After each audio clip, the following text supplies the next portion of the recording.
Spread the इस्लाम के काबिल एहतराम दोस्तों, अस्सलाम वालेकुम। नाज़रीन ग्रामी, पाकिस्तान बदकिस्मती से आजकल कुछ ऐसी जहरीली हवाओं के नरगे में है जिन्होंने एक दफ़ा हमारी बुनियादें तक हिला दी हैं। हाल ही में ये अजनबी खबर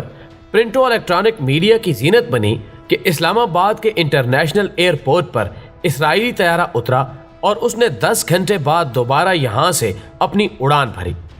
इस वाक़े की गर्द अभी पूरी तरह बैठी भी नहीं थी कि आसिया मलूना के केस ने अशाके रसूल के कल्बो जिगर को छलनी कर दिया,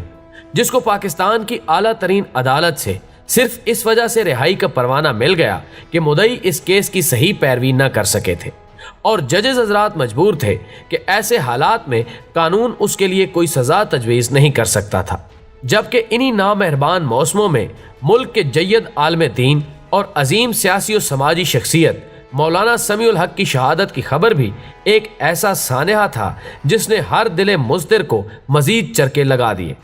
नाज़रीन, आज की ज़ेरे नज़र वीडियो में हमारी कोशिश होगी कि हम इन सब वाक़यात और उनके असबाब का अहाता कर सकें, लेकिन इससे कबल हम अपने नए आने वाले साथियों से दरख्वास्त करेंगे कि वो पहले चैनल को सब्सक्राइब करके साथ मौजूद घंटी के बटन को भी दबा दें। मोअज़्ज़िज़ ख़वातीन व हज़रात, इसराइली तैयारे की पाकिस्तान आमद की खबर एक इसराइली सहाफ़ी जिसने ट्विटर पर यह खबर आम करके शायद पाकिस्तानियों के ज़र्फ़ को नापने की कोशिश करते हुए मुल्क में अदम इत्मीनान की फ़िज़ा पैदा कर दी,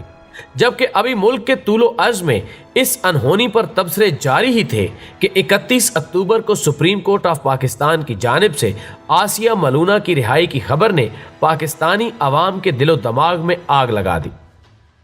ये एक ऐसा हसास मामला था जिससे सरफ नज़र करना किसी नाम के मुसलमान के लिए भी मुमकिन नहीं था।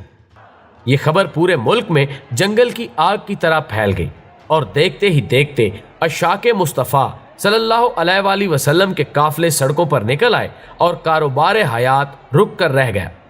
शमअ रिसालत के परवाने आलम जज्बात में हर बंद से आज़ाद होने के लिए तैयार हो गए।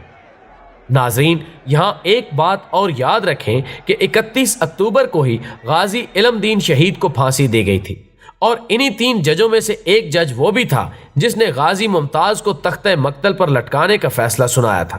मोहतरम नाज़रीन, अभी पाकिस्तानी मैदानों और फ़िज़ाओं पर इसी नामेहरबान मौसम का राज था कि मौलाना समीउल हक भी, जो कि इस मलूना की रिहाई पर आबदीदा थे, ने एक जलसे आम के दौरान, जो कि इसी सिलसिले में मुनक्किद किया गया था, से खिताब के दौरान चंद ऐसे इशारे दिए जिनके पीछे कई राज दफन थे। और ये बात सब लोग जानते हैं कि गुज़श्ता इंतखाबात में उन्होंने पाकिस्तान तहरीक इंसाफ की हिमायत का ऐलान किया था। उन्होंने अपनी तकरीर के दौरान कहा कि मैं वज़ीर आज़म इमरान खान से हाल ही में मिल चुका हूँ, जबकि दौरान मुलाकात मैंने उसके सामने कई अहम और मुतनाज़ मसाइल पर गुफ्तगू भी की। उन्होंने मजीद कहा कि इमरान खान दबाव का शिकार था और किसी भी बात को खुलकर करने से ना सिर्फ कतरा रहा था, बल्कि मैंने महसूस किया कि उसे मुल्क में जारी तशद्दुद की इस लहर ने काफ़ी बेचैन कर रखा है। मौलाना ने कहा कि इस मौके पर मैंने वज़ीर आज़म से कहा कि वो इन कुव्वतों के सामने डट जाएं जो पाकिस्तान को कमज़ोर करने के दर पे हैं, और अगर तुमने ऐसा ना किया तो याद रखो कि इसका अंजाम तुम्हारे और मुल्क के हक में संगीन हो सकता है।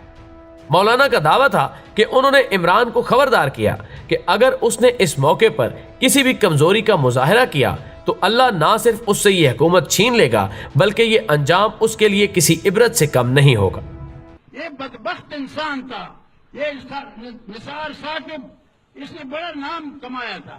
और बड़े सख्त इक़दाम कर रहा था, बड़े बड़े जालिमों के खिलाफ,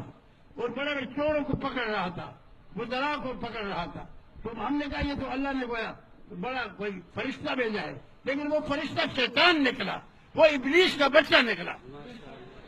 उस खबीस ने अपने सारे नेकलामी पर पानी डलवाया और उसने अपने सब कुछ नेकलामी को बहा कर ले गया। तो ये सूरत हाल मैंने, आपने शायद शाह साहब से सुना, मैं इमरान खान से पिछले दिनों मिला, तो पहली मुलाकात में पहली बात एजेंडे पर मैंने यही रखी थी कि बात चल रही है आसिया को छोड़ने की, तो आसिया के छोड़ने का मसला क्या है। वो परेशान सा था कि बहुत ये खास वजाहत नहीं कर रहा था, लेकिन गो मगो में था। मैंने कहा ऐसा करोगे तो तुम्हारी हुकूमत अल्लाह छीन लेगा, क्योंकि मैंने नवाज शरीफ ने راتوں رات ممتاز قادری کو پھانسی پر لٹکایا، حالانکہ پورا ہندوستان اور پاکستان کی ضرورت نہیں کر سکتا، لیکن وہ خبیث آدمی 1000 مرزائیوں سے زیادہ خطرناک تھا۔ یہ نواز شریف، یہ ہم بدقسمت ملک ہیں، جو بھی آتا ہے ہم پچھلے کو دعا دیتے ہیں۔ تو اس شخص کو کوئی پرواہ نہیں تھی، امریکہ کے غلامی میں ہمیں اتنا پھنسا دیا کہ راتوں رات ممتاز قادری کو اس نے پھانسی پر لٹکایا۔ تو میں نے یہ سارا قصہ کیا عمران خان کو، میں نے عمران کو یہ نواز شریف کا قصہ بھی کیا کہ دیکھو اب جو بھی ہو ڈٹ جاؤ، دباؤ میں مت آؤ۔ تو اب یہ ججوں کا جو آیا ہے ہمارے اوپر ایک عذاب، ان ججوں کو سزا دی جائے، اور میں کہتا ہوں کہ عمران خان ڈٹ جائے، ان ججوں کو معذور کر دے یا یہ پیسہ واپس دلوائے۔ اگر ایسا نہیں کرتا تو میرا یقین ہے کہ اس کی بھی ذلت کے دن آ گئے ہوں گے۔ اللہ تعالیٰ اس کو ذلیل اور خوار کر کے نکالے گا۔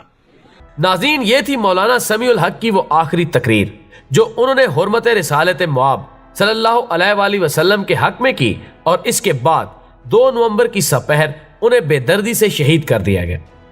اندرین حالات اگر واقعات کا باریک بینی سے تجزیہ کیا جائے، جس کے مطابق پاکستان میں اسرائیلی طیارے کا شوشہ چھوڑنا اور پھر اس کے فوراً بعد آسیہ ملونہ کی رہائی اور اس کے رد عمل میں پیدا ہونے والا طاقتور احتجاج، اور پھر مولانا کی تقریر کے فوراً بعد ان کی شہادت، یہ گواہی دے رہی ہے کہ دال میں کچھ کالا ضرور تھا، جس کا اشارہ مولانا سمیع الحق شہید نے دیا تھا۔ عوام سوال کرتے ہیں کہ آخر وہ کون سی نادیدہ قوتیں ہیں جنہوں نے بقول مولانا سمیع الحق شہید عمران پر دباؤ ڈالا ہوا تھا؟ وہ کون سی قوتیں ہیں جنہوں نے ان بے ضمیر اور دین فروش ججوں کو مجبور کیا کہ اتنی جلدی اور 31 اکتوبر کو ہی فیصلہ سنانے پر؟ کیا یہ اسرائیلی طیارہ تھا یا یہ قرضے والی سرکار IMF تھی؟ اللہ پاکستان کی حفاظت فرمائے۔ ناظرین، ویڈیو پسند آنے کی صورت میں اسے دوستوں کے ساتھ شیئر کیجیے اور کمنٹ باکس میں ہمیں اپنی قیمتی آراء سے بھی ضرور آگاہ رکھیے گا۔